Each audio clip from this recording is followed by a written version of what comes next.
नमस्कार दोस्तों, आइए जानते हैं आज राजस्थान की बड़ी खबरें। आज की पहली खबर है कि जल्द होगी अंता सीट पर उपचुनाव की घोषणा। बाराम जिले की अंता विधानसभा सीट पर उपचुनाव की तैयारियां शुरू हो गई हैं। चुनाव आयोग इस महीने उपचुनाव की घोषणा कर सकता है। निर्वाचन विभाग ने 1 अक्टूबर को अंता की फाइनल वोटर लिस्ट जारी कर दी, जिसमें 1136 नए मतदाता जुड़े हैं। यह उपचुनाव राजस्थान की सियासत में सरकार के परसेप्शन और दोनों प्रमुख दलों बीजेपी और कांग्रेस के लिए महत्वपूर्ण माना जा रहा है। दरअसल अंता सीट बीजेपी विधायक कंवरलाल मीणा की सदस्यता रद्द होने के बाद खाली हुई है। 2005 में उपसरपंच चुनाव के दौरान कंवरलाल मीणा पर एसडीएम पर पिस्तौल तानने और सार्वजनिक संपत्ति को नुकसान पहुंचाने का आरोप लगा था।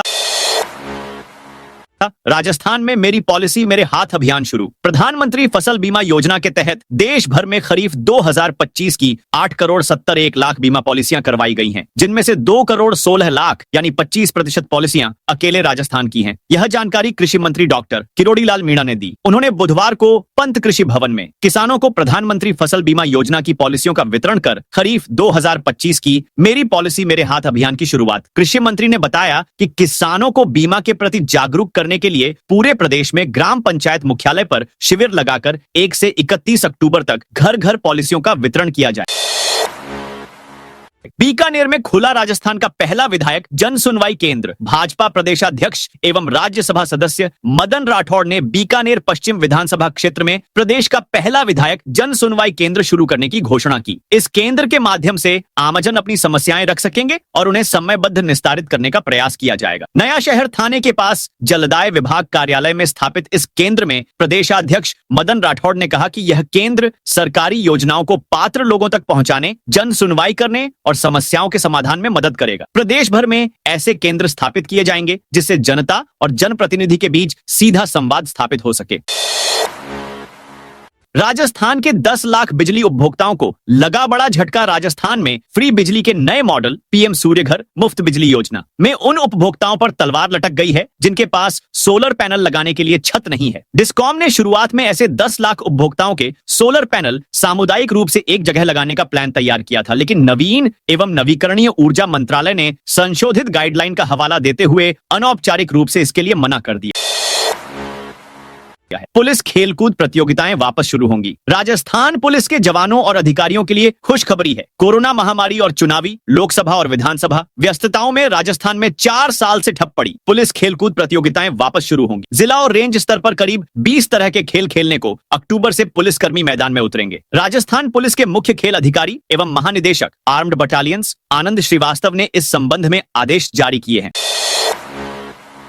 दौसा में जब्त डीएपी खाद निकला नकली। दौसा में किसानों की मेहनत और फसल की सुरक्षा से खिलवाड़ करने वालों पर कृषि विभाग ने कार्रवाई की है। बगड़ी गांव से जब्त किए गए डीएपी खाद उर्वरक की जांच रिपोर्ट में नकली पाया गया है। सहायक निदेशक कृषि विस्तार अशोक मीणा ने बताया कि 21 सितंबर को जब्त सैंपल की रिपोर्ट दुर्गापुरा जयपुर स्थित उर्वरक प्रयोगशाला से मिली है, जिसमें डीएपी में फास्फोरस की मात्रा 46% के स्थान पर मात्र 0.94% पाई गई। केंद्र सरकार ने दे दी बड़ी खुशखबरी। राजस्थान के लिए केंद्र सरकार ने एक बड़ी राहत की घोषणा की है। केंद्रीय गृह एवं सहकारिता मंत्री अमित शाह की अध्यक्षता में बुधवार को आयोजित उच्च स्तरीय समिति की बैठक में राजस्थान समेत 9 अन्य आपदा प्रभावित राज्यों के लिए आर्थिक सहायता को मंजूरी दी गई। इसमें राष्ट्रीय आपदा न्यूनीकरण कोष एनडीआरएफ से शहरी बाढ़ जोखिम प्रबंधन कार्यक्रम के अंतर्गत परियोजनाओं को हरी झंडी दी गई है। इसका लाभ भोपाल, जयपुर, रायपुर, इंदौर, भुवनेश्वर, गुवाहाटी, कानपुर, पटना, तिरुवनंतपुरम, विशाखापत्तनम और लखनऊ को मिलेगा। इस पर 2,444 करोड़ रुपए खर्च किए जाएंगे। दिवाली से पहले राजस्थान में यहां चमकेगी 100 सड़कें। अलवर नगर निगम अलवर की 100 सड़कों पर पैचवर्क कराने जा रहा है। इसके अलावा 1 दर्जन सड़कें नई बनाई जाएंगी। वहीं यूआईटी ने 35 से ज्यादा सड़कों पर पैचवर्क का काम पूरा करवा दिया है। अब पटरी पार एरिया की नई सड़कों के लिए टेंडर लगाने की तैयारी है। दिवाली तक कुछ पुरानी सड़कों के कार्य भी शुरू होने की उम्मीद है। मानसून 15 सितंबर को विदा हो गया। सरकार से आदेश आए कि दिवाली से पहले सभी सड़कें चमका दी जाएं, गड्ढे भर दिए जाएंगे। आगे बढ़ सकती है खेलो इंडिया यूनिवर्सिटी गेम्स की। डेढ़ नवंबर में प्रस्तावित खेलो इंडिया यूनिवर्सिटी गेम्स 2025 के आयोजन की तैयारियों में गति लाने के लिए गुरुवार से सवाई मानसिंह स्टेडियम स्थित एथलेटिक ट्रैक और बैडमिंटन एरिना में कोचिंग, अभ्यास और अन्य खेल गतिविधियां बंद कर दी गई हैं। परंतु सोचने की बात यह है कि 9 नवंबर से होने वाले कियायूजी खेलों में बहुत कम समय बचा है और अभी तक एसएमएस स्टेडियम सहित राज्य के अन्य स्थानों पर मैदानों के रिनोवेशन का कार्य शुरू भी नहीं हुआ है, जबकि नियमानुसार गेम्स के 50 दिन पूर्व ही आयोजन को लेकर स्थिति स्पष्ट हो जाती है और सभी कार्य पूर्ण हो जाते हैं, जिससे आयोजन में खिलाड़ियों की स्थिति स्पष्ट हो जाती है। पर यहां ऐसा कुछ भी नहीं हुआ है। जयपुर की ट्रैफिक व्यवस्था में बड़ा बदलाव। जयपुर शहर में गुरुवार को दशहरा उत्सव विभिन्न स्थानों पर मनाया जाएगा। पर्व के दौरान शहर में यातायात व्यवस्था में बदलाव किया गया है। बता दें कि दिल्ली रोड की तरफ से आने वाली रोडवेज बसें चंदवाजी तिराहा से express highway road number 14, Sikar road, Chomu तिराहा, पानीपेच, चिंकारा, कल्त्री सर्कल से खासा कोठी होते हुए सिंधी कैंप पहुंचेंगी। वहीं सिंधी कैंप से दिल्ली रोड की ओर जाने वाली रोडवेज बसें सिंधी कैंप से गवर्नमेंट हॉस्टल, चौमू हाउस चौराहा, statue circle, Prithviraj road, Narayan Singh तिराहा, रामबाग चौराहा, जेडीए चौराहा, शांति पथ, जवाहर नगर बाईपास से ट्रांसपोर्ट नगर होते हुए रवाना होंगी। कटाई के बाद खराब हुई फसल पर मिलेगा बीमा क्लेम। जस्थान में बेमौसम बरसात, ओलावृष्टि, चक्रवाती वर्षा और चक्रवात से खेतों में कटाई के बाद सुखाने के लिए रखी फसलों को हुए नुकसान की भरपाई अब प्रधानमंत्री फसल बीमा योजना के तहत की जाएगी। शासन सचिव कृषि एवं उद्यानिकी राजन विशाल ने बताया कि किसान यदि कटाई उपरांत 14 दिन तक खेत में रखी फसल को हुए नुकसान की सूचना समय पर देंगे तो उन्हें बीमा क्लेम का लाभ मिलेगा। उन्होंने स्पष्ट किया कि प्रभावित बीमित किसानों को फसल खराब होने की सूचना 72 घंटे के भीतर कृषि रक्षक पोर्टल अथवा हेल्पलाइन नंबर 14447 पर देना अनिवार्य है। इसके अलावा किसान नजदीकी कृषि कार्यालय, संबंधित बैंक या जिले में कार्यरत बीमा कंपनी को हानि प्रपत्र भरकर भी सूचना दे सकते हैं। 5 से 7 अक्टूबर के दौरान फिर बारिश की गतिविधियों में बढ़ोतरी। मौसम विभाग ने इसी के असर से जयपुर, भरतपुर, अजमेर, जोधपुर, कोटा, उदयपुर संभाग के कुछ भागों में मेघ गर्जन के साथ मध्यम से कहीं कहीं भारी बारिश होने की प्रबल संभावना जताई है। राज्य के कुछ भागों में हल्की मध्यम बारिश की गतिविधियां आगामी 3 से 4 दिन जारी रहने और 5 से 7 अक्टूबर के दौरान फिर बारिश की गतिविधियों में बढ़ोतरी होने की संभावना जताई है। साथ ही बीकानेर, जोधपुर, उदयपुर, अजमेर व जयपुर संभाग में कहीं कहीं भारी बारिश की प्रबल संभावना है। मौसम विभाग द्वारा बुधवार शाम जारी वेदर अपडेट में जयपुर, कोटा, जालौर, करौली, अजमेर, वनस्थली, अलवर आदि स्थानों पर कहीं हल्की तो कहीं मध्यम बारिश दर्ज की गई। पिछले 24 घंटों के दौरान पूर्वी राजस्थान में कुछ स्थानों पर मेघ गर्जन के साथ हल्की से मध्यम और कहीं कहीं भारी से अति भारी वर्षा दर्ज की गई है। पश्चिम राजस्थान में कहीं कहीं मेघगर्जन के साथ हल्की से मध्यम और कहीं कहीं भारी वर्षा दर्ज की गई। 8 लोगों के बदले अकेले डालूराम ने दे दी परीक्षा। राजस्थान में पिछले कई वर्षों से परीक्षाओं में पेपर लीक और डमी कैंडिडेट के मामले सामने आते जा रहे हैं। राजस्थान पुलिस की विशेष टीम एसओजी लगातार ऐसे मामलों के खुलासे कर रही है और फर्जीवाड़े की तह तक पहुंचने का प्रयास कर रही है। एसओजी ने अपनी पड़ताल में एक ऐसे मामले को पकड़ा है जिससे पता चलता है कि परीक्षाओं में गड़बड़ी करना भी एक नौकरी की तरह बन गया था। इस मामले में एक ऐसा व्यक्ति पकड़ में आया है जिसका काम ही डमी कैंडिडेट बनकर दूसरे अभ्यर्थियों की जगह परीक्षा देना था। इसके बदले में उसे लाखों रुपए मिले। त्रिनेत्र गणेश मंदिर में घुसा सांप। राजस्थान में नवरात्र के दौरान श्रद्धालु मंदिरों में पूजा करने पहुंच रहे हैं। वहीं नवरात्रि की वजह से मंदिरों में काफी संख्या में भक्त पहुंच रहे हैं। सवाई माधोपुर के रणथंभौर दुर्ग स्थित त्रिनेत्र में नवरात्रि के मौके पर लाखों की संख्या में भक्त पहुंच रहे हैं। वहीं यहां पहले से ही बाघों के हमले का डर लोगों में है, लेकिन इसके बावजूद श्रद्धालु मंदिर पहुंच रहे हैं। हालांकि सुरक्षा के लिहाज से पुलिस प्रशासन ने यहां सुरक्षा व्यवस्था की गाइडलाइन जारी की है, लेकिन इसके बावजूद बुधवार 1 अक्टूबर को त्रिनेत्र मंदिर में हड़कंप मच गया। दौसा में डीआईजी ने विशिष्ट केंद्रीय जेल का किया निरीक्षण। दौसा में श्यालावास स्थित विशिष्ट केंद्रीय कारागृह का बुधवार को जेल डीआईजी मोनिका अग्रवाल ने निरीक्षण किया। डीआईजी के श्यालावास पहुंचने पर मुख्य प्रहरी वीरेंद्र भाटी के नेतृत्व में गार्ड ऑफ ऑनर दिया गया। इसके बाद उन्होंने किचन, जेल फैक्ट्री, डिस्पेंसरी, मुलाकात व्यवस्था, पिक्स system, video conferencing, alarm system, high security ward, security उपकरण आदि का जायजा लिया।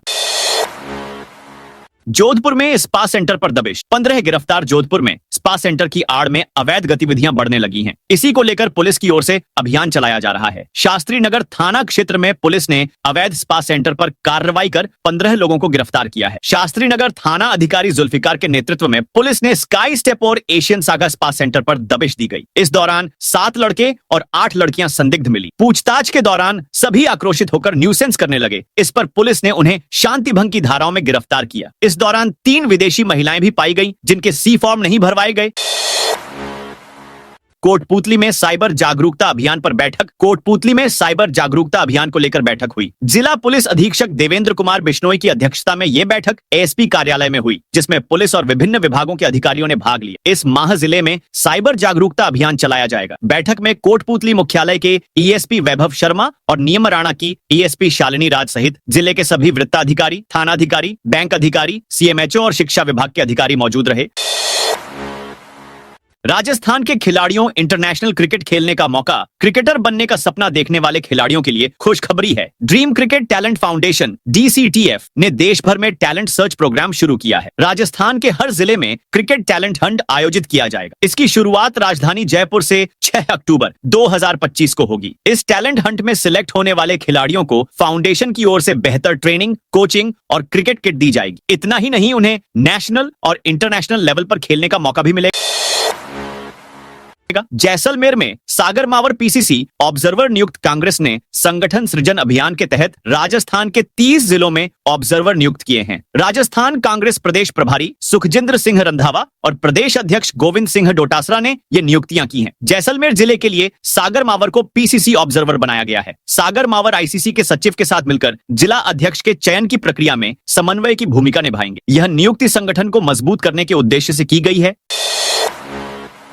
प्रदेश के 915 थानों में CCTV, लेकिन रिकॉर्डिंग सुरक्षित नहीं। प्रदेश के 1050 थानों में से 915 थानों में ही कैमरे लगे हैं। इसके बाद भी पुलिस की कार्यशैली कैद नहीं हो पा रही है। इन कैमरों की रिकॉर्डिंग थानों में ही लगी हार्ड डिस्क में हो रही है और यहाँ हार्ड डिस्क सुरक्षित ही नहीं है। बूंदी के तालेड़ा थाने से हार्ड डिस्क ही चोरी हो गई। पुलिस का कहना है कि कोई हार्ड डिस्क निकालकर दूसरी लगाकर चला गया। पुलिस ने दावा किया है कि कैमरों की रिकॉर्डिंग सुरक्षित है, लेकिन कुछ मामलों को देखते हुए यह दावा कमजोर नजर आता है। प्रदेश के थानों में CCTV कैमरे वर्ष 2021 में सुप्रीम कोर्ट के आदेश के बाद लगाए गए थे।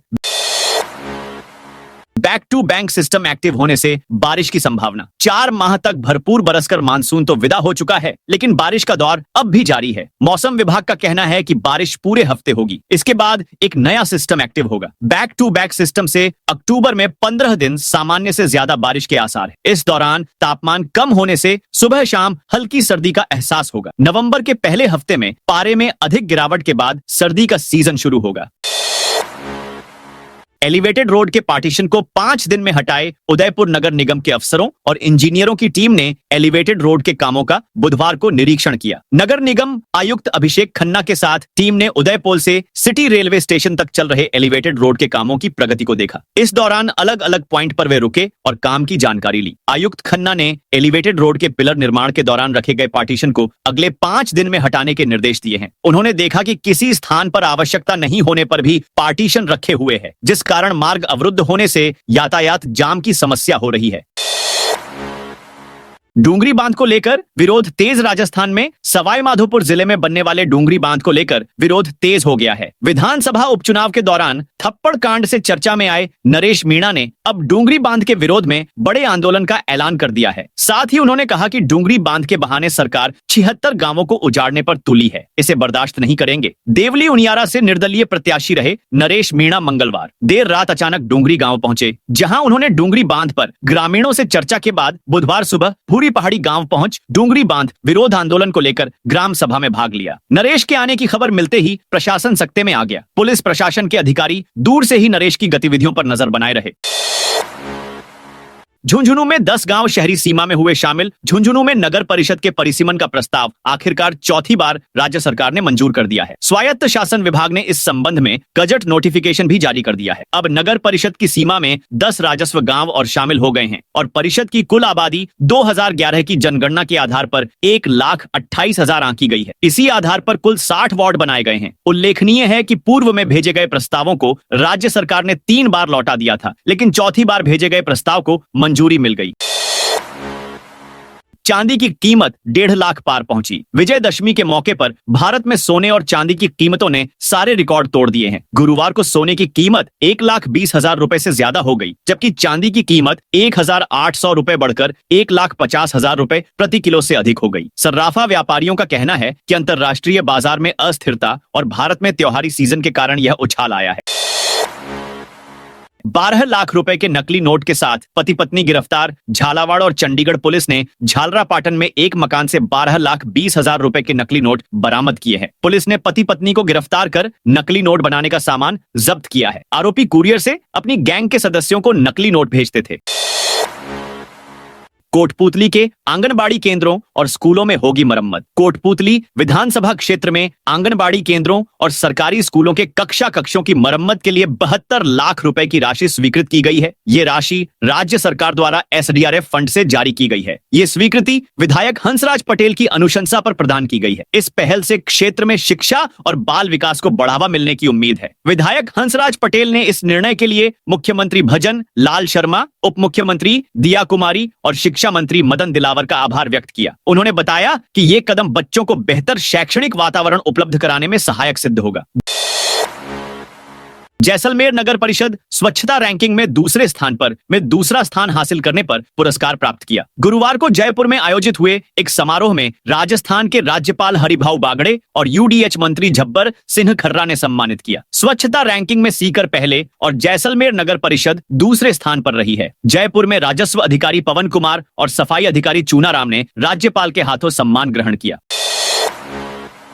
गुस्साए फल विक्रेता ने बौंली नगर पालिका का गेट तोड़ा। बौंली नगर पालिका कार्यालय के सामने नगर पालिका कर्मचारियों और एक फल विक्रेता के बीच ठेला हटाने पर विवाद हो गया। इस दौरान फल विक्रेता घायल हो गया, जिसे इलाज के लिए बौंली CHC ले जाया गया। जानकारी के अनुसार गुरुवार सुबह नगर पालिका कर्मचारियों की ओर महात्मा गांधी जयंती कार्यक्रम को लेकर नगर पालिका कार्यालय के सामने खड़े ठेलों को हटाया जा रहा था। इसी दौरान एक फल विक्रेता और कर्मचारियों में झड़प हो गई। इस झड़प में दोनों के बीच में विवाद इतना बढ़ गया कि दोनों लड़ते हुए नगर पालिका कार्यालय पहुंच गए। इस झड़प में नगर पालिका सभागार कार्यालय का मुख्य गेट टूट गया।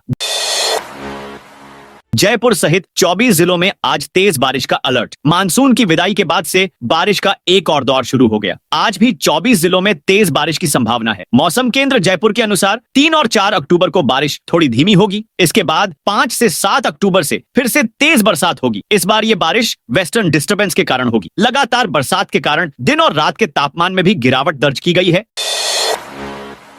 यूआईटी को ओवरब्रिज की मरम्मत से पहले पुराना हिसाब चुकाना होगा। अलवर शहर के जर्जर तिजारा ओवरब्रिज की मरम्मत तभी हो पाएगी जब यूआईटी राजस्थान राज्य सड़क विकास एवं निर्माण निगम RSRDC की पूर्व में बकाया राशि चुकाएगी। इसके लिए यूआईटी को करीब 50 लाख रुपए देने होंगे। इसके बाद विभाग सर्वे के आधार पर ओवरब्रिज मरम्मत की लागत का प्रस्ताव तैयार करेगा। यह राशि भी यूआईटी को ही चुकानी होगी। वर्ष 2012 से 13 में तिजारा ओवरब्रिज का निर्माण RSRDC ने करीब 45 लाख में किया था। नदी नालों की कॉलोनियों पर चला बुलडोजर। कालवाड़ रोड मांचवा स्थित रामकुटिया के पीछे नदी नालों के बहाव क्षेत्र की जमीन पर भू माफिया व भू कारोबारियों की ओर से किए गए अतिक्रमणों पर बुधवार को जेडीए के प्रवर्तन दस्ते ने कार्रवाई की। दस्ते ने लगभग 18 बीघा जमीन पर किए गए अवैध निर्माणों को ध्वस्त किया। पुलिस उप महानिरीक्षक राहुल कोटकी ने बताया कि उच्च न्यायालय के अब्दुल रहमान प्रकरण में स्थगन के बावजूद मांचवा में अवैध रूप से कॉलोनियां काटकर पक्के मकान, टिन शेड नुमा कमरे व 4 दीवारी निर्माण की शिकायतें मिल रही थीं। इस पर जेडीए जोन 12 के प्रवर्तन दस्ते ने पुलिस जाब्ते के साथ रामदेव नगर और अन्य जगहों पर कार्रवाई करते हुए निर्माणों को ध्वस्त किया। 8वीं बार खोला पांचना बांध का गेट। विदा होते मानसून के बीच एक बार फिर करौली जिले के बांध तालाबों में हिलोरें उठने लगी हैं। गत दिवस जिले के विभिन्न क्षेत्रों में चले झमाझम बारिश के दौर के बाद जिले के सबसे बड़े पांचना बांध का जलस्तर फिर बढ़ गया। ऐसे में बुधवार सुबह विभाग को इस मानसून सीजन में बांध का एक गेट खोलकर गंभीर नदी में पानी निकासी शुरू करनी पड़ी है। वहीं दूसरी ओर मंडरायल क्षेत्र में हुई बारिश के बाद क्षेत्र का नींदर बांध और करौली के समीप मामचारी बांध एक बार फिर छलक उठे हैं। धौलपुर में अवैध खनन पर कार्रवाई। धौलपुर जिले में वन विभाग ने अवैध खनन के खिलाफ बड़ी कार्रवाई की है। विभाग ने रात के समय पत्थर से भरे 3 ट्रैक्टर ट्रॉली जब्त किए हैं। यह कार्रवाई उपवन संरक्षक वी चेतन कुमार के निर्देश पर की गई। अवैध खनन के विरुद्ध चलाए जा रहे अभियान के तहत सहायक वन संरक्षक चेतराम मीणा और रेंजर नकुल शर्मा के नेतृत्व में धौर्य नाका वनपाल ने यह कार्रवाई की। अवैध परिवहन करते हुए इन ट्रैक्टरों को पट्टी दासा पत्थर से भरा पाया गया। जब्त किए गए वाहनों को हिंगोटा नर्सरी में खड़ा किया गया है। राजस्थान में कफ सिरप से 2 बच्चों की मौत। सरकार ने 22 बैचों पर लगाई रोक। राजस्थान से एक गंभीर घटना सामने आई है। यहाँ सरकारी अस्पतालों में सप्लाई किए गए एक जेनरिक कफ सिरप पीने के बाद 2 मासूम बच्चों की मौत हो गई और कई अन्य गंभीर रूप से बीमार हो गए। हालात इतने बिगड़े कि डॉक्टरों ने खुद दवा पीकर यह साबित करने की कोशिश की कि यह सुरक्षित है, लेकिन वह भी तुरंत बेहोश होकर गिर पड़े। इस घटना ने पूरे राज्य में स्वास्थ्य विभाग की कार्यप्रणाली पर सवाल खड़े कर दिए हैं। सरकार ने तुरंत कार्रवाई करते हुए इस सिरप के 22 बैचों पर प्रतिबंध लगा दिया और जांच के आदेश दे दिए हैं। ऊंटों की आवाजाही पर 11 साल पुराना प्रतिबंध खत्म। राजस्थान सरकार ने एक बड़ा फैसला लेते हुए ऊंटों की अंतर्राज्यीय आवाजाही पर लगे 11 साल पुराने प्रतिबंध को हटा दिया है। साल 2014 से ऊंटों को राज्य से बाहर ले जाने पर रोक थी, क्योंकि ऊंट राजस्थान का राज्य पशु है और लगातार इनकी संख्या घट रही थी। अब सरकार ने अनुमति दी है कि ऊंटों को दूसरे राज्यों में भी ले जाया जा सकता है, लेकिन इसके लिए स्वास्थ्य प्रमाण पत्र और प्रशासनिक अनुमति जरूरी होगी। पशुपालक और व्यापारी इस फैसले से राहत की सांस ले रहे हैं। एनसीआरबी रिपोर्ट पर सियासत गरमाई। बीजेपी ने कांग्रेस पर साधा निशाना। National crime records bureau NCRB की ताजा रिपोर्ट सामने आने के बाद राजस्थान की राजनीति में घमासान मच गया है। रिपोर्ट में महिलाओं के खिलाफ अपराध और दलित उत्पीड़न के मामलों में राजस्थान की स्थिति बेहद खराब बताई गई है। इसको लेकर भाजपा ने कांग्रेस पर जोरदार हमला बोला है। भाजपा नेताओं ने कहा है कि यह रिपोर्ट कांग्रेस सरकार की नाकामी का सबसे बड़ा सबूत है और इसे शर्मनाक रिकॉर्ड करार दिया है। वहीं कांग्रेस ने पलटवार करते हुए कहा कि भाजपा केवल राजनीति कर रही है और असली तस्वीर छिपा रही है। डूंगरपुर में सीआई समेत 5 पुलिसकर्मी निलंबित। डूंगरपुर में चोरी के आरोप में पकड़े गए युवक दिलीप आहारी की पूछताछ के दौरान तबीयत बिगड़ने के बाद मौत से बवाल मच गया। परिजन और ग्रामीण कलेक्ट्री पर धरना दे हैं। 1 करोड़ मुआवजा, नौकरी और थाने का स्टाफ हटाने की मांग की जा रही है। इस मामले में सीआई समेत 5 पुलिसकर्मी निलंबित किए गए।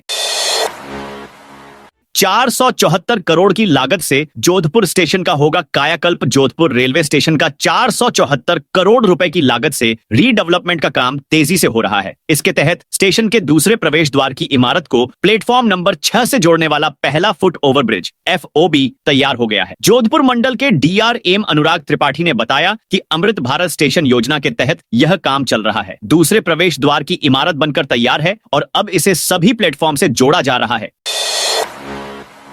जयपुर में दलाल के जरिए रिश्वत लेते पकड़ा थानाधिकारी। भ्रष्टाचार निरोधक ब्यूरो ACB ने दलाल के जरिए रिश्वत लेते फुलेरा थानाधिकारी को गुरुवार दोपहर अरेस्ट किया है। साइबर क्राइम के मामले में गिरफ्तार नहीं करने की एवज में 70,000 रुपए घूस की मांग की गई थी। ACB टीम ने 50,000 रुपए की रिश्वत रकम लेते दलाल और SHO को रंगे हाथों धर दबोचा। ACB टीम फिलहाल गिरफ्तार दोनों आरोपियों से पूछताछ कर रही है। धौलपुर पुलिस ने 7 जुआरियों को किया गिरफ्तार। धौलपुर सदर थाना पुलिस ने जुआरियों के खिलाफ बड़ी कार्रवाई करते हुए 7 लोगों को गिरफ्तार किया है। पुलिस ने उनके कब्जे से 9,370 रुपए, नकद और ताश के पत्ते जब्त किए हैं। यह कार्रवाई रीको स्थित जुए के अड्डे पर की गई। पुलिस अधीक्षक विकास सांगवान के निर्देशानुसार वृत्ताधिकारी मुनेश कुमार के पर्यवेक्षण में यह अभियान चलाया गया। सदर थानाधिकारी महेश मीणा के नेतृत्व में पुलिस टीम ने जुआरियों के खिलाफ कार्रवाई की। तो दोस्तों, यह थी आज राजस्थान की बड़ी खबरें। आप इस वीडियो को कौन से जिले से देख रहे हैं, उस जिले का नाम बताइए।